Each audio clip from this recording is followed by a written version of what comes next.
What's good? It is Sam here, and today we're going to go over our national power rankings, the most comprehensive national ranking of the Democratic candidates that not only would have correctly predicted who won in 2016 when we went back and back tested the data, but also so this is ex ante, predicted who was going to win New Hampshire primaries. This is just from a couple days ago. So with that being said, if this is your first time here, what's good? My name is Sam, and for those of you who are returning, it is good to freaking see you. Now let's get into the data. So as I mentioned, this is the search volume on Google Trends across the web. So anytime somebody goes to Google and they search for something, in this case Donald Trump and Hillary Clinton, this is for the beginning of 2016 up until the election, and you can see that there's 2-to-1 in terms of search volume for Donald Trump versus Hillary Clinton. And the same thing holds, but even to a greater extent on YouTube search volume, where it's more than 2-to-1, meaning 2 searches for every 1 search for Hillary Clinton. And so this methodology that I've created would have correctly predicted, but when we take a look at Real Clear Politics, and these are like established brands, right? Like The Economist, Bloomberg, ABC, Fox, Madbusion, Gravis, NBC News, CNN, Reuters. Like, these are very established brands. Almost all of them but one had Clinton win by several points.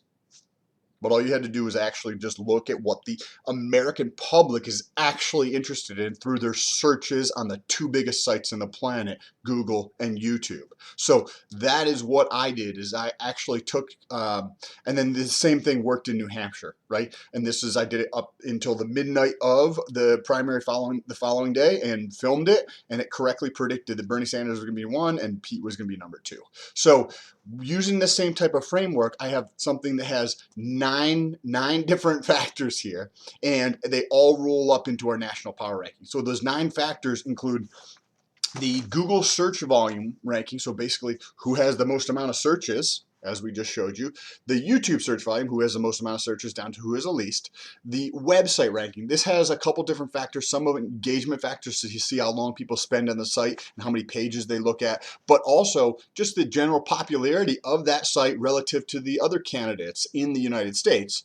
Then we take a look at their Facebook ranking, and this is how quickly they're growing in terms of the growth rate, but also how many new people they're growing, because then it gives us the size of the magnitude of the effect. The same thing goes for Twitter, except we add in the total number of tweets that each candidate does over a 30-day period. And why this is important, because if I relate it to going to the neighborhood. If I go to my neighborhood and I knock on one person's house every single day, I'll have 30 knocks on doors, right? And maybe talk to 6 people or something. Whereas if you show up in my neighborhood and you knock on 1,000 doors a month, you're going to know more people. And the same thing happens online.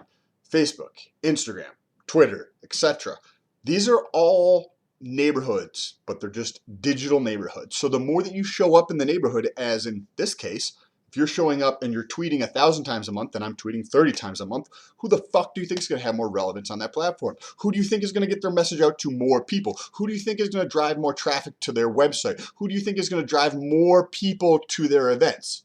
Somebody who's fucking showing up regularly. So that is one of them. Then the next thing that we have is our YouTube channel rankings. This is how quickly the channel is growing in terms of the total number of subscribers, as well as the growth rate in subscribers, but also, which is super interesting, how many people are actually fucking consuming their message in terms of views, right? So each candidate has their own YouTube channel, so who's watching them in terms of how many views are they getting in the past 30 days.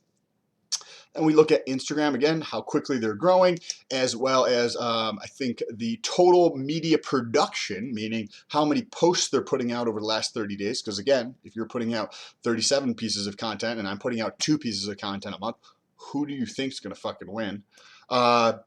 TikTok we don't have the same granularity in terms of the data. So what we use is the hashtag associated with each candidate, as in hashtag Bernie Sanders, hashtag Joe Biden, etc. And on TikTok, it's all video. So we just want to see the total number of views for any post that used that candidate's hashtag. and then we stack rank them along those factors to get an idea of who Generation Z, which is they use a ton of TikTok, also millennials and Gen X around there, but Generation Z is the biggest generation in the US with 90 plus million people in Generation Z versus around 70 for millennials and around 70 for baby boomers. And Generation Z is also, according to Pew Research, projected to have the biggest increase in terms of voter turnout in 2020. And this is also backed up by the 2018 midterm elections, where we've seen record turnout not only from Generation Z but some other areas as well, like Gen X and millennials. But the last factor that I have is I want to gauge the understanding around them. Who's kind of like talking about them? Do they have a lot of support? Is their following very engaged with what they're doing?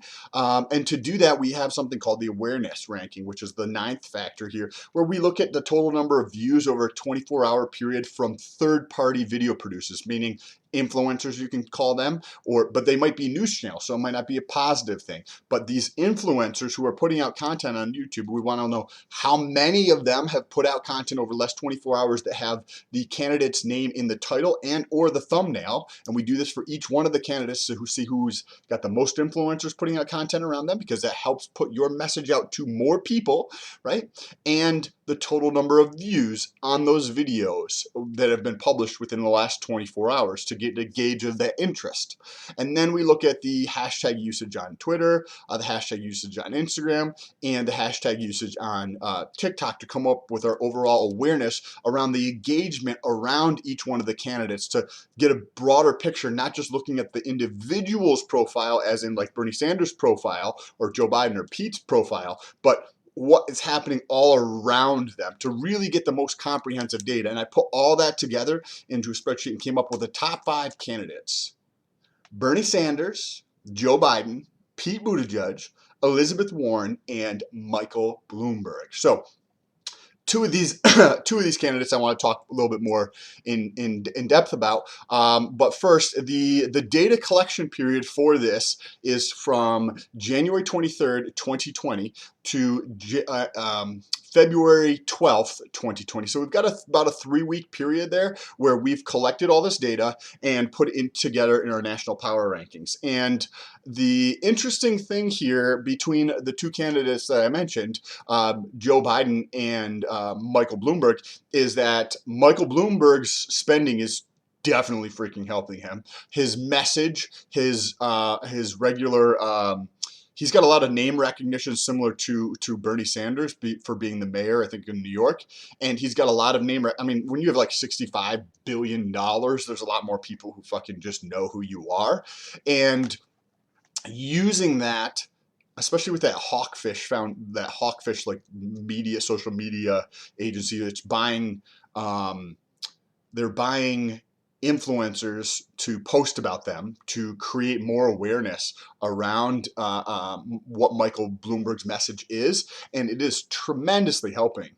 He's in the top 5, and I continue with each one of these new factors that I go through and update this research. We got more coming tomorrow, so make sure you press that subscribe button. If you want to check out any of these, also go back to the channel. But each time I go through and update one of these factors, right, we're going to start going through this iteration again starting tomorrow, and we're going to take a look at this to see if that's going to continue his trend. Now, in contrast to that, Joe Biden's actually doing very well, right?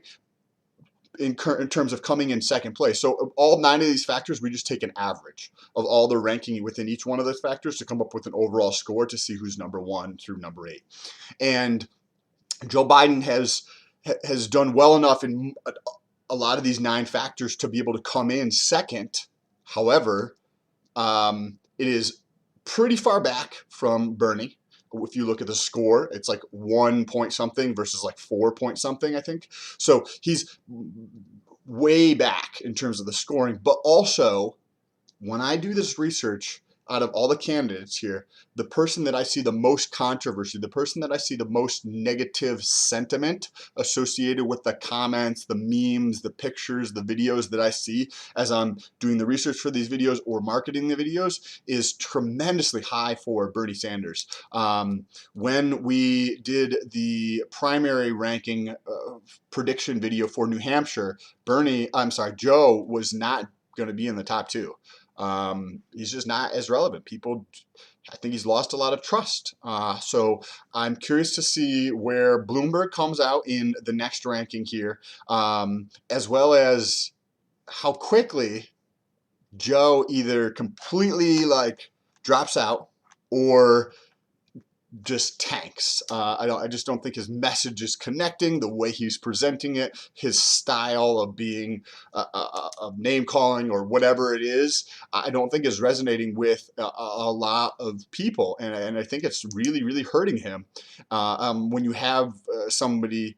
You can have somebody else come in there who's not going to do that, right? So I think it'll be very, very interesting to see and watch how this plays out over the next couple of weeks. So make sure you press that subscribe button. And we're using data, unlike the polls, which have like they use data too, but it's just like a very tiny little fucking sample size. You might have a sample size if we go back over here. These companies, right? 800 people from Bloomberg. The Economist, 3,600 people. ABC News, 2,200. Fox News, 1,300. Like the sample size for these things is tiny versus millions of data points here. So I think if you're watching this, you can probably agree that the North Star, meaning the beacon for these legacy media outlets, is not the truth, is not accuracy, is not objectivity. They have other incentives, and those things are not the forefront of what they're trying to do. Present an objective point of view of what's actually happening. No, that doesn't happen. The truth of what's actually happening. No, that doesn't happen. They have many, many other incentives. And if you agree with that, please think about pressing that thumbs up button. It really does help with the channel. I actually just quit my job in December, so it's been about 2 months. And I am going to figure out how to make this into a living. So any support, I would greatly appreciate it. Don't forget to press that subscribe button and the little bell notification. And if you really want to help out the channel, there is a Patreon link in the description there. I upload the research to there, so you get to see the actual data here before I have a website up. Or if you just are going to be buying shit from Amazon, it doesn't cost you anything, but I have a link for Amazon in the description. It's an affiliate link, so if you purchase something on there, I get a tiny little percent. I think last month I got $2, so it's not anything substantial, but every little bit does help, and I appreciate you guys. Hope you have an awesome day. Don't forget to check out TikTok and Instagram. TikTok is fucking blowing up. I've got several million views over there, so I appreciate you guys, and I'll talk to you soon.